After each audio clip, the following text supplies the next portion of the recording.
Today is August 4th, 2014. We have Mr. Charles Chenier, Tuskegee Airman, who actually was instrumental in World War II ending. He, along with a bomber and 29 other fighter planes, bombed Berlin, and World War II ended 4 days later. Mr. Chenier, if you don't mind, could you please tell us about that day from dawn to dusk? Well, we heard that the Germans had a lot of planes and some on the ground, and planes and tanks. That was at the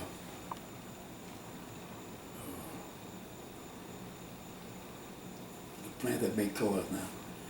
Like Henry Ford during the war stopped making cars. They made tanks. And this plane factory, car factory, stopped making this Mercedes. They stopped making Mercedes and they started making tanks, German tanks. We got word that there were a lot of planes assembled on the ground and a lot of tanks assembled with the planes. And they were too close to scramble. Let's get up in the air in a hurry. So we assembled 100 bombers and 150 fighter planes. And we flew toward Berlin. Where were y'all stationed? My group was stationed in southern Italy. We were stationed in 3 different places. I'm talking about the Tuskegee Airman. But we met and we escorted the 100 bombers.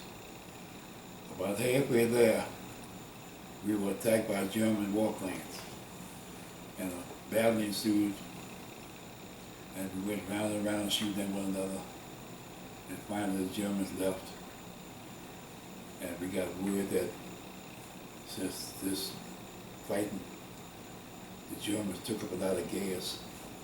If you didn't have enough gasoline in your airplane, to go on to Germany and back to your base, turn around now and go back to your base. So it was 150 of us that left the base. And when they got to turn around, there was 34 of us left in the air. So the 34 of us went on to Germany escorting the 100 bombers. Luckily, we didn't meet any more Germans on the way. So we got there, and it was just a mass bombs. Looked like they were like the half inches apart on the ground. So we bombed and bombed because even though we had fighter planes, we had 500-pound bombs under each wing. That meant that each fighter plane was carrying 1,000 pounds of bombs. And I don't know how many pounds the bombers had. But we bombed everything, looked like everything big as a piece of paper we bombed. And we bombed and bombed and went on back to the base.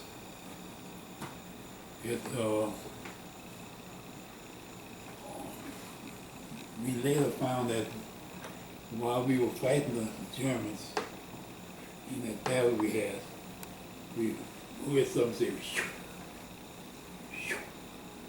This past me just, shoo. And come to find out they were jet airplanes. That's the first time we had met a jet in World War II. And I think that's the first time they were used in the battle for World War II. And we managed to shoot down 3 of them. And then 4 days after the battle, Germany surrendered.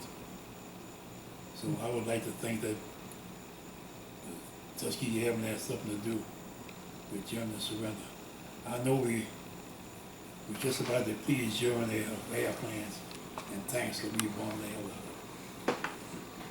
of. Mr. Charles, how many kills did you have in the war? How many what? How many kills did you have in the war? I don't know. Uh, Let me put it this way, I was drafted. I didn't volunteer. So my ambition when I was in service was to get out. And if I thought I shot an airplane down, and you thought you shot it down, if you were gonna stay in the service, I'll let you take the credit for it. So, I don't know, I think it's 2 or 3, but it's between me and some other pilot. But I let them take the credit because they were gonna stay in and they would get credit for it. What was your proudest moment When I while serving? when I got discharged. I go ahead. I can vouch for that. That you were still alive and able to get out. You see, when I went in, like I said, I wasn't shaving. The people who were in there before me didn't want to fly with me because they said I was young and cocky. And you see, me and George Pitts, we were sent in after some of the older fellows had learned how to fly, but had no place to fly because they didn't want the blacks to fly. And they had college degrees and they were in businessmen and that kind of thing. And me and Pitts had just finished high school, period. And I think that the reason we were drafted, and that's strictly my thinking, was so that when Pitts and I would flunk out of pilot school, they would say, "I told you so, blacks couldn't fly." But we fooled them, we learned how to fly. But neither one of us actually liked the Air Force. I never did like somebody tell me what time to get up, or how many toothbrushes to use to brush my teeth, what kind of toothpaste to use, and that kind of thing. I think I was a man big enough to know that. And the pilot didn't want to fly with me at first because they said I was cocky, you know. All of you remember when you were 19, and you were the strongest person in the world, and you couldn't die, you could beat everybody, and you were the best looking, and everything. You were the greatest, you know. That's before Mohammed. What was the worst thing you ever seen? What was the worst thing you ever seen while serving? Well, I saw a plane go down, one of our planes. I saw one of them go down, and I had a friend in that plane, and I knew he was in the plane. And I knew the way the plane was acting, he wasn't gonna make it. At any time, did you ever feel sorry for the enemy? No, I wanted to hurry and kill him so I could get back home. Situation like that, the enemy, like you said, you save yourself because you know they were trying to do the same thing to you. That's the impression I had. Like you said, you save yourself because then you know they were trying to do the same thing to you. So you did what you had to do in this. Everybody saved himself. Everybody himself and God for us all. You talked to me about one time you broke formation. Oh, Tell that story because that's really interesting. that was my second flight. The first flight that I made, it was just ordinary. We flew there, flew back, didn't encounter any Germans or anything. So it was just an ordinary flight. But the second flight I made, we were about halfway to Germany, and a German plane was coming towards me. The big man. And I saw him, so I veered out to intercept him. And he turned around and flew back to Germany or someplace. So I got back in formation. So I thought that was a big thing, you know. Charles Chenier made a German plane run. So when we got back to the base, I made sure that I was the last one out of the plane. so everybody else could get around and cheer me for that, you know. And I was gonna get a gold medal and every other kind of medal, because I had won that battle. So sure enough, when I got off the plane, they had 2 soldiers there with guns. They escorted me in to see the lieutenant colonel who was in charge of us. He wanted to see me in his office. So I walked out, my chest sticking out. You know, I'm going to get my bunch of medals. And I got in there, and Bill Davis Jr., he was the head of us. He said, "Chenier, you broke formation." Bill Davis, who they had, the son of the first black general of the Yes. United States. He was our commander. So I said, "Yes, sir." He said, "You broke formation." I said, "Yes, sir." And my chest was way out there. So he said, "But you weren't supposed to break formation." I said, "Why, sir?" And he said, "When you broke formation, that left a gap unfilled. And the German could have gotten in that gap. And they could have gotten our bomber." I said, "Yes, sir, but if I had stayed and hadn't filled out, I'd have got the shot down. And when I got shot down, that space would have still been there." That's right. Yeah. But since he was the colonel and I was the second lieutenant, you know who won that battle. Mr. Charles, do you remember your first flight against the enemy? Yeah, but like I said, it was just ordinary. The first flight, we went to bomb Germany. I went and came back and we didn't encounter any Germans. That second flight, I came with my chest sticking out. That's the first time I encountered the Germans.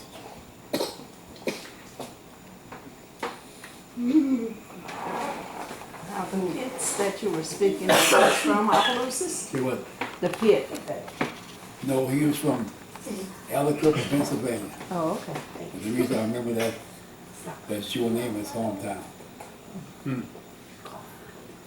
Any close calls? Every call is a close call. Yeah, that's a fact. It's too cool. That's a known fact, like I said. You ain't- Well, you ain't well, told- literally, had you come, like, I mean, within death's eyes that you thought you were going to be killed? Well, Brian, like I said, when you're 19, regardless of what situation you're in, you don't think you're gonna get killed. And I didn't. Regardless of what the situation is, you figure you smart enough and you smarter than the enemy, and you can outmaneuver him and get back. What was it about you that qualified you for a Tuskegee Airman when you were drafted? I don't think I was qualified. Why did they choose you for that in Like particular? I said, I think they chose me and George Pitts because we hadn't had a college education, and the black colleges and black everything was asking the Air Force to integrate. In the Army, you had blacks, they were driving trucks and cooking, but they were in the Army. In Navy, you had blacks swabbing decks and cooking, but they were in the Navy. But in the Air Force, didn't even have blacks washing the planes. They had no black spirit. And the blacks were hollering, the NAACP, they kept asking them to integrate. And one reason they integrated was Mrs. Roosevelt, who was the wife of the then president, went to Tuskegee, and she rode with our chief instructor. He took up for a ride. You were there? No, I wasn't there then. But he took up for the ride. She said it was so smooth, nobody can drive like him. And that's when she asked her husband to integrate it. And after they integrated, well, not integrated, after they started teaching blacks how to fly, that's when I was drafted to go into the Air Force. And we were sent to Tuskegee, but we had inferior everything that we were with. Everything was inferior. And when we finally went overseas, let me tell you about that going overseas. When we went overseas, well, before, we had 996 Tuskegee Airmen. Why they stopped at 96, I don't know. 4 more would have been 1,000. But they stopped at 996. And they sent 496 of us overseas. When we got on that boat, we were 496. And there were about 3,000 whites from the Army, some Air Force, some everything. And they figured they'd take over the ship while we were crossing. But they made the highest ranking officer on that ship, made him in charge. And that happened to be Bill Davis Jr. So that meant a black was in charge of 3,000 whites. That didn't get along so good with the whites. So they refused to eat. They ate in the commissary on the ship, cookies. And they figure it would take about 2 or 3 days to cross the ocean, and they could live off of cookies that little time. But you see, during the war, you couldn't go straight. You had to zigzag because you were submarines. And instead of taking 3 days, it took 3 weeks. And they ran out of cookies.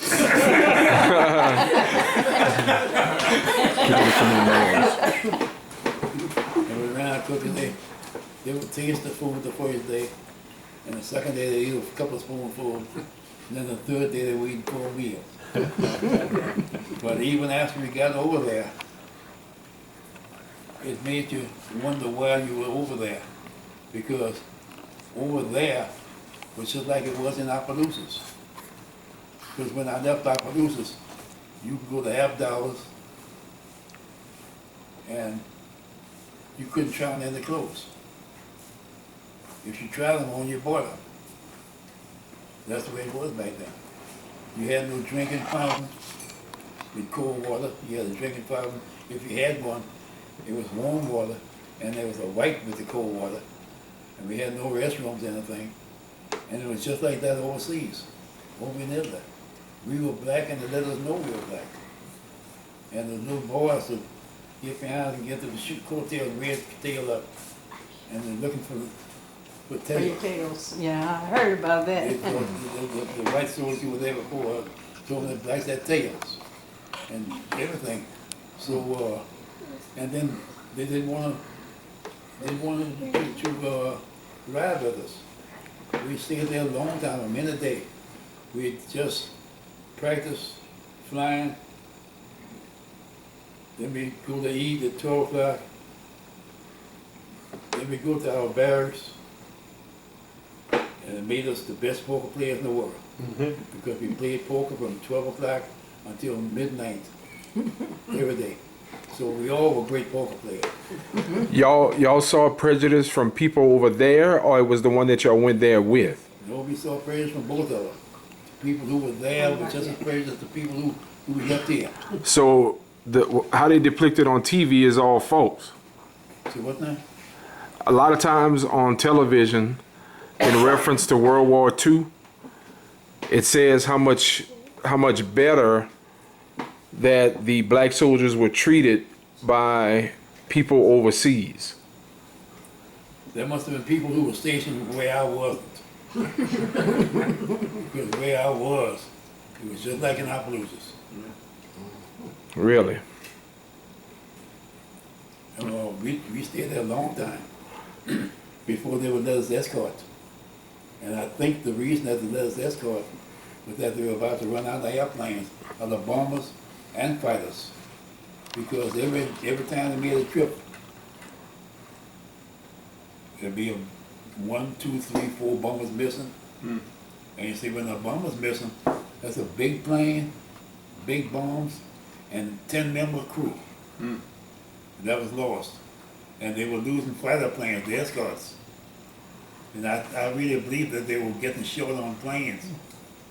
And that's the reason they let us fly. And the first time we escorted them, when we came back, they counted the planes right in front of us. And they knew, they said, we didn't lose any planes. That was a coincidence. Oh, okay. Then the next time we went, we counted the planes again. And they still hadn't lost one. So they didn't know what to call that. And then we kept on until the white pilots would beg us to escort them.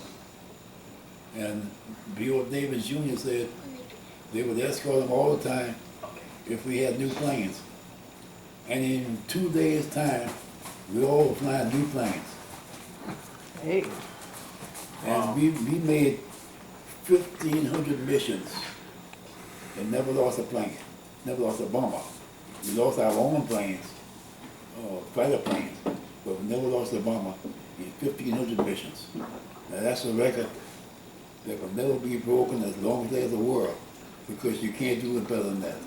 They can tie us and not lose any, but they won't beat us. How did the Tuskegee Airmen get the nickname Red Tails? We painted our tails, plane tails, red, by identification. That's in case we get in a place, we won't shoot our own planes down.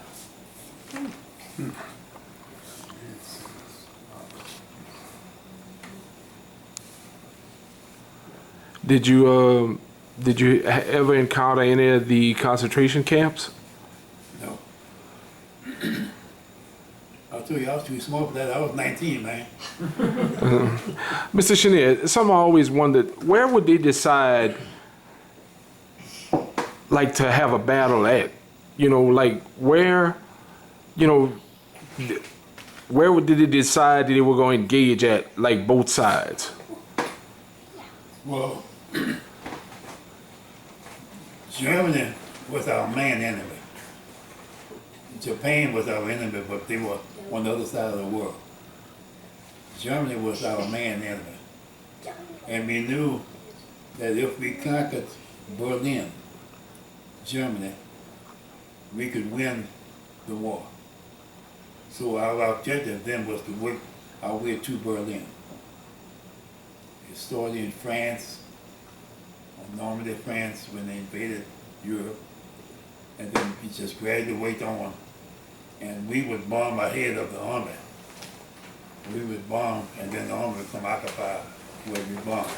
And that's the reason they kept going back. So the Germans would engage you wherever they thought you were threatening them, or how would, I mean, did they had air bases all over the country, all over that part of Europe, or just in certain places? We'll never know. In fact, I will never know where the Germans would have their planes based. But we do know that they met us at several places before we got to Germany to bomb. But you see, we did a lot of bombing. Besides those airplanes, we bombed trains, railroads, ships. Everything's German, we bombed. So you cut off their supplies by bombing the planes and the ships and that kind of thing? That's correct. Okay. That's correct. Did you ever have a mission that was turned back in the middle of it? that they decided it wasn't worth going forward and they stopped you and turned you back? No. We never turned around. But,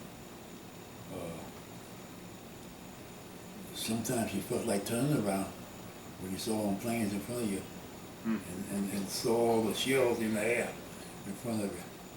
But usually one bomb cut it out. Would you like to fly some of the new technology planes they have today? I'm gonna tell you like I told the fellow the other day. The fellow asked me if I could fly one of these modern jets. I say on the one condition. I say you take me up on that plane and show me how to get the door open. And when we walked in, whether to turn left or right to reach the cockpit. And I said, I guarantee you, I won't crash it but one time.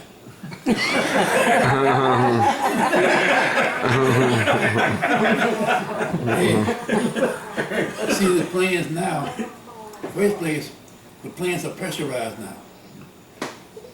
When you get up there, you can't tell if it's summer, winter, or what. It's pressurized. Okay. When I was flying, when you got to 4,000 feet, you notice every pilot had on a leather jacket and a leather helmet came down. That was for the weather. That wasn't for beauty.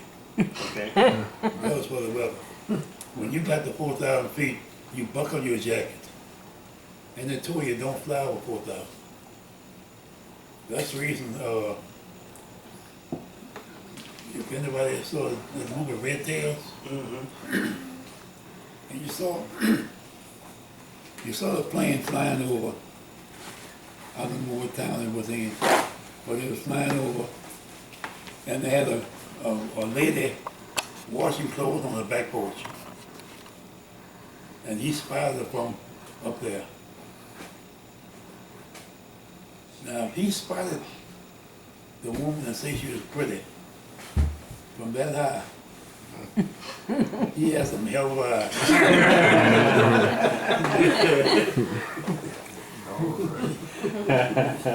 That's why I say the movie was Hollywood. The original movie Tuskegee Airman, the way you talk and stuff a lot of it was exactly how it was played in the movie. Did you see the original? Yeah. You find it was pretty close? It was closer than Red Tails.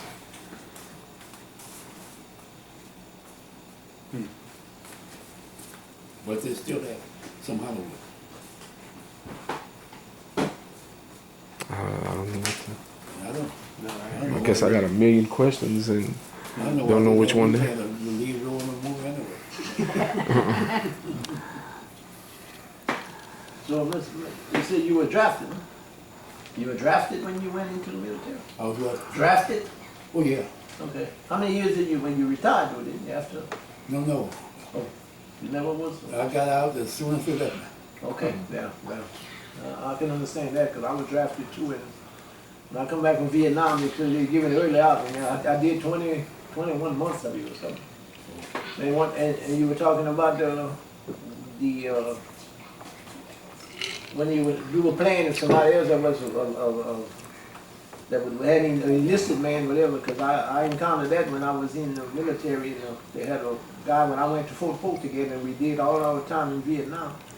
And when when I was coming out, they was trying to get me to re-enlist. I said, "Oh no, I'm going back home." I said, "I don't need no medals." Because the guy that left Fort Polk with me in Vietnam, we went from Fort Polk to Kentucky and Fort Gordon, Georgia, and we got over there. And then when they come for promotion, when they want to promote me, but I volunteered. I told them I didn't need a promotion to give it to him because he had 2 more years to do. And the colonel, was a lieutenant colonel, told me, he said that's not very often that happens. He said, you give up your promotion to somebody else. I said, well, it's going to help him in the future because I don't need it because I'm going back home. So I decided I had a few months older than more seniority than him, but I decided to give the promotion to him because I was E4 then. They was promoting me to E5. I said, no, I don't need the promotion because I'm getting out in a couple of months. It's going to benefit him more than me, so I let him have the promotion. That's the way I felt. Yeah, I didn't know. If you had it to do over again, would you? Voluntarily, Well, once you got in, once you figured it out, would you do it over again? I mean, voluntarily or if I got drafted. Draft. If I got drafted, I would go. Okay. But unless I got drafted, You wouldn't do it? no. Okay. In fact, when I got drafted from Oakland, California. And a lot of people out there told me, they asked me why didn't I go to Canada, like a lot of Americans were doing, keep getting drafted. And about the only reason I didn't go to Canada because I had playing fair.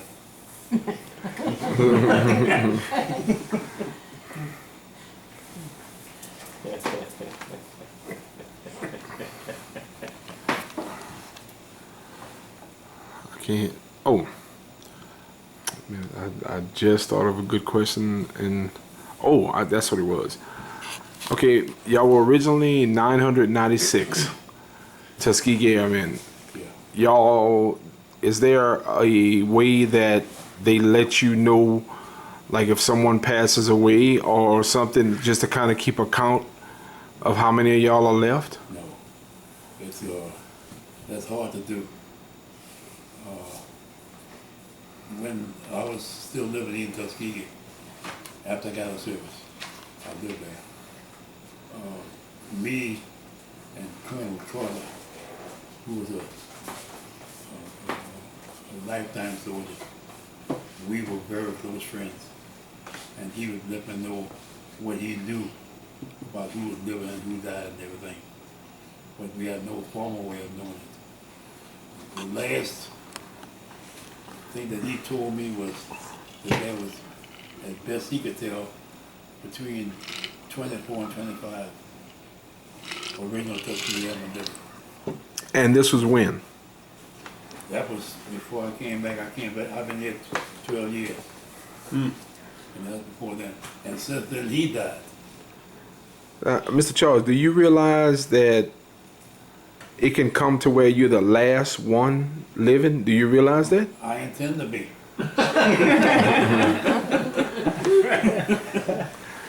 That's my plan. That's your plans? Okay. That's what you call positive thinking. That's Yeah, that's right. Well, when that happens, what do you feel like? When that era has gone by and you're the last one left, what do you feel? I feel lucky. Okay. Okay. I mean, you must be proud. You Yeah, know. I'm proud to be living. No, I mean proud to be.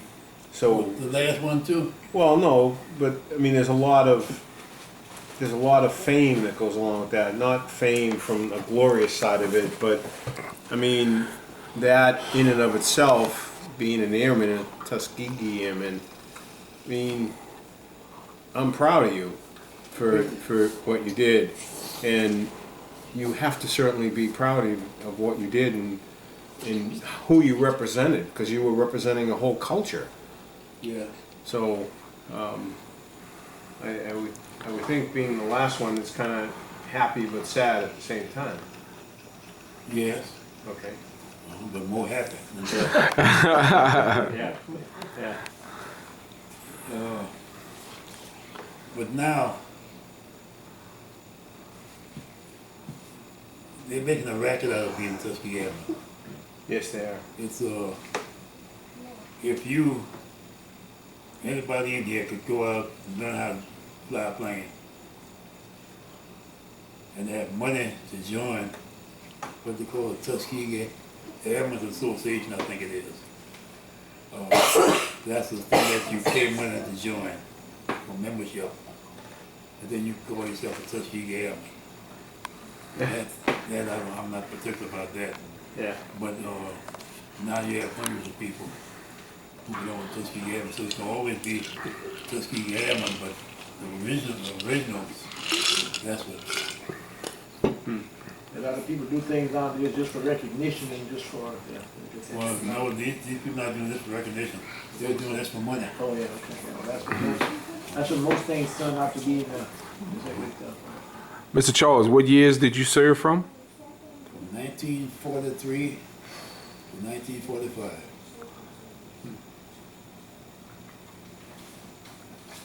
That must have been something, though. I mean, you were there. You helped put an end to World War II.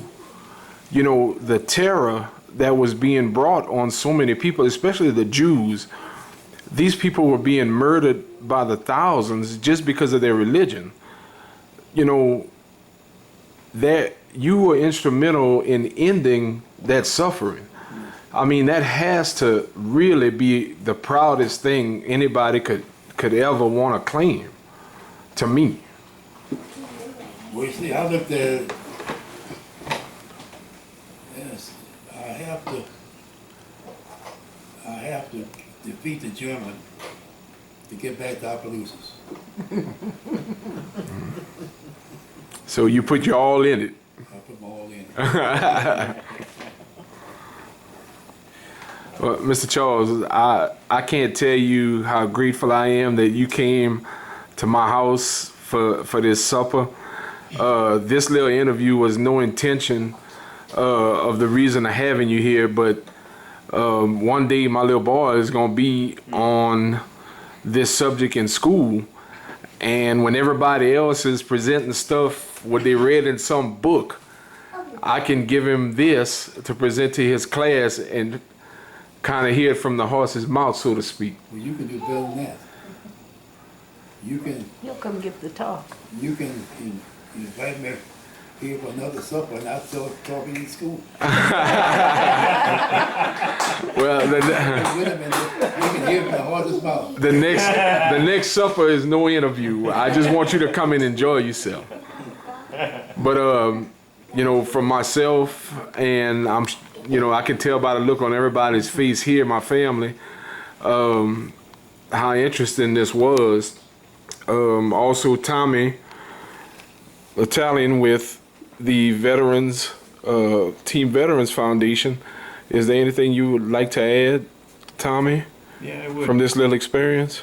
Well, I have 3 black grandchildren, and I can't wait to show them this film, because I want them to be proud of who they are and the people that came before them. So I think it's really important for me to say thank you very much for your bravery and the things that you did for our freedom. And I can't wait to show my grandchildren this, so they can be proud of you as well. Now, Tommy, just to let you know, man, we're extremely proud of what you're doing too. Just to let everybody know, you rode from San Diego to Fort Lauderdale, Florida. How many miles is that, Tommy, by chance? About 2,800 miles. On a bicycle, not a motorcycle, on a bicycle. Right. To, Let me interject right here.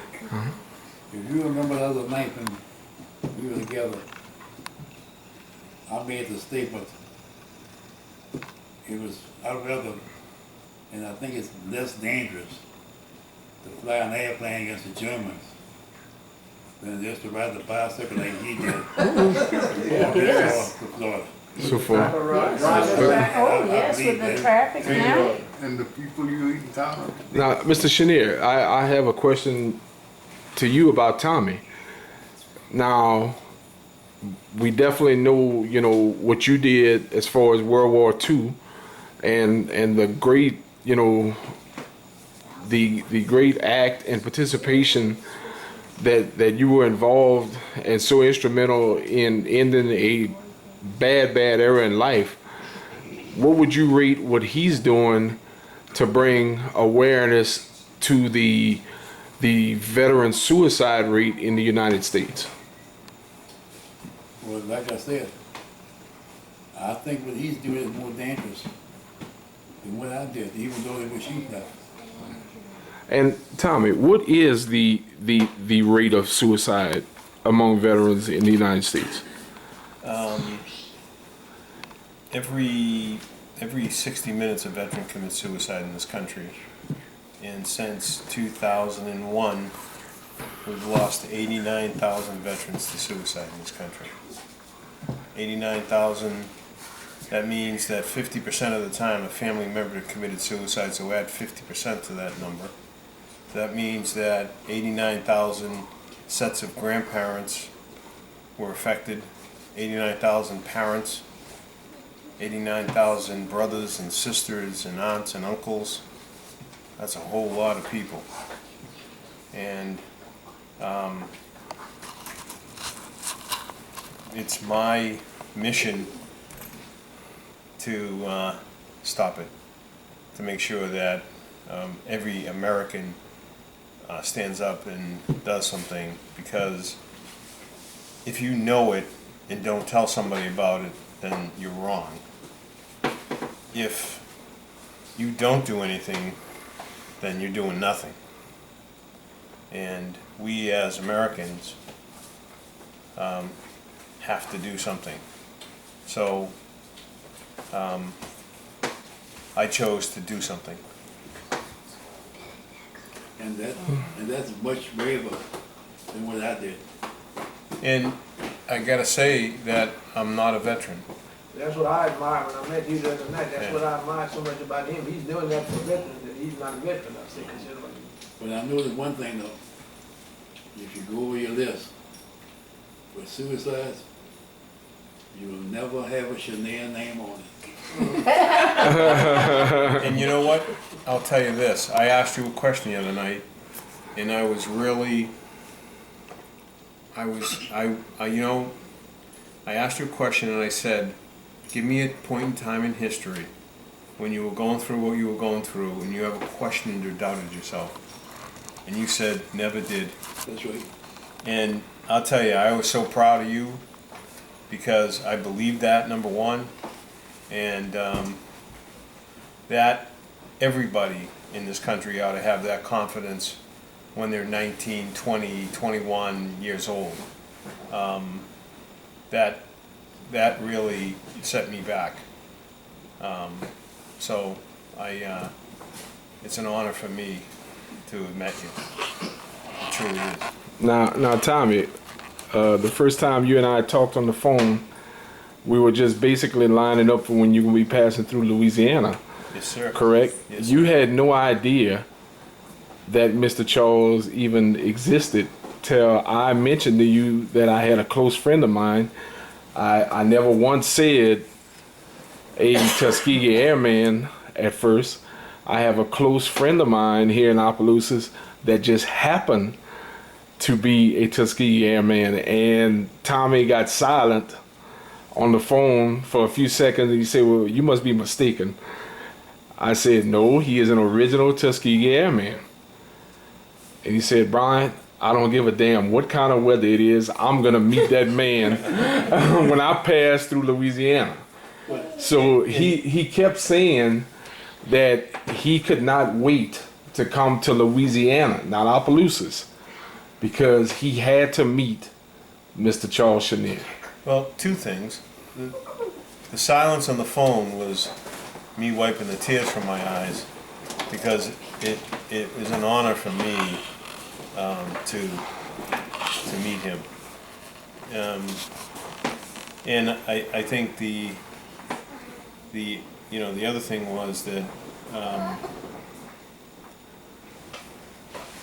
I'm bringing the Alive program to the state of Louisiana, and we're going to save a lot of veterans in this state. So that's what that meant to me. Now, if I remember right, the suicide rate among veterans in Louisiana is either 26 or 28% of the United States. It's 20, I think it's about 23% of the veteran population in the state of Louisiana. That is high. It is high. That is very high. Yeah. That's very high. One is too many. Yes. One is too many. Where do you go from here? You've already accomplished 2 cross country rides. Is that correct? Yes, sir. Did I say? Yes, sir. Where do you go from here? Prepare for my third. And you're looking at what destination possibly? I'm gonna go from Utah to Maine. Wow. You realize they got mountains in between? I faced every mountain so far. Last year I faced the mountains of Pennsylvania and New York, and I pulled a 100-pound trailer along with me. So I faced mountains before. So Now I sent policemen actually to escort you in the other day, and when you told me where you were, they left not 5 minutes after to go meet you, and then they called me back saying, "Where is this guy? We can't find him." He had already made it from midways of Port Barry to Dairy Queen before they even got to him. Yes. He called me. He was by Jim Tapman Mobile Homes, and they left right after I got off the phone with him, and he was already at Dairy Queen. They couldn't find him. They asked me if I was sure he's not on a motorcycle. I said no, he's on a bike. well, I'll say this, that God provided the vision and I just obeyed. That's what I did. The plan was His, and I obeyed. It was when He gives you the vision, He gives you the provision. Now, That's basically what it was. I think he also put a few obstacles in your way. Didn't he make you clumsy 2 or 3 times and a broken shoulder and? Yeah, broken collarbone with an operation with a plate and 12 screws and busted ribs, and those mountains putting those mountains from California to New Mexico was like breaking your ribs all over again, going up those mountains and breathing. So, but we're here to celebrate Mr. Chenier. Well, would you like to add anything else to this little interview, Mr. Chenier? No, I think I said everything. You have any message for these knuckleheads that you pick up the paper all the time and see in there? Well, you know, during February, I'm asked to speak in a lot of high schools around here. And I went to a high school, it's northeast, northwest of around the boat. North Central. North Central. And I spoke. And when I got through, I got a light ovation. And the teacher hollered out, "Mr. Chenier, while you're here, won't you tell these old boys how to act so he can get someplace in life?" So I told him, I said, "It's very simple." I said, "Fellas, the first thing you have to do is pull them damn pants up." I got a standing ovation there. Short and simple, no matter. That's right. Mr. Chenier, they got at least 10 high-ranking reporters that approach me like I'm some kind of agent or something for you to do interviews. And I told them that you said no interviews. Isn't that what you told me to tell them? Yeah. You said no interviews.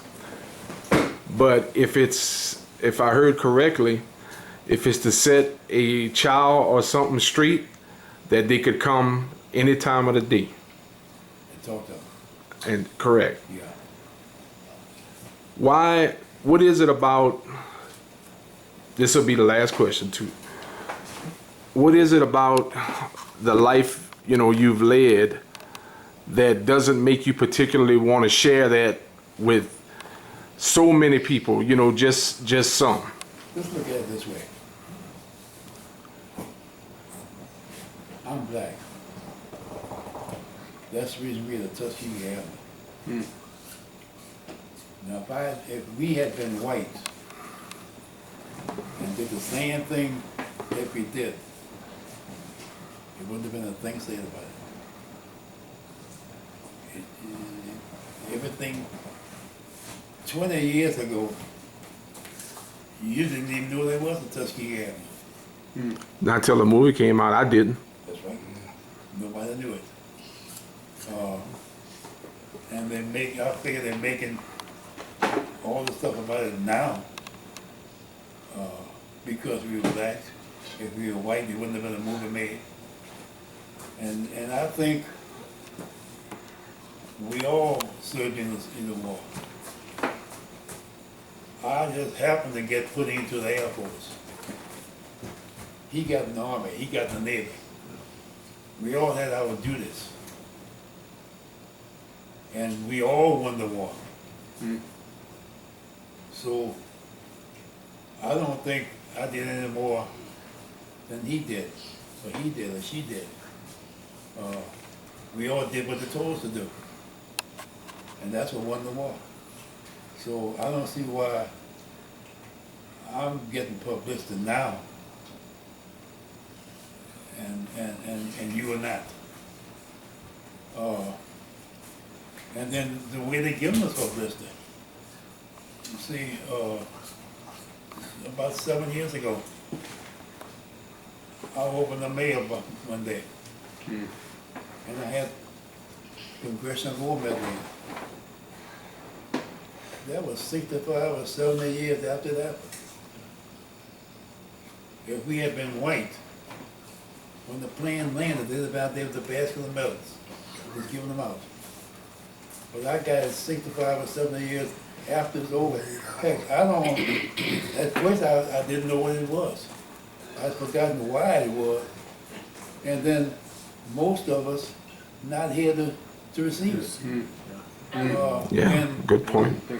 When President Obama was inaugurated the second time, he kept a place at the inauguration place for the Tuskegee Airman. They had 7 who went.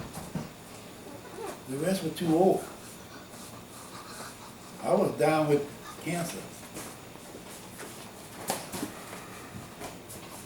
Me and George Pitts are the 2 youngest Tuskegee Airmen. Really? And I'll be 90 years old in October. Y'all two were the youngest ones. We're the 2 youngest. I'll be 90 in October. I'm 90. That means the rest of them are 96 or 97 on up. When was the last time you saw a 97-year-old man on an airplane? They can't fly. They can't do anything but stay home. So it was just selling Tuskegee Airman present for that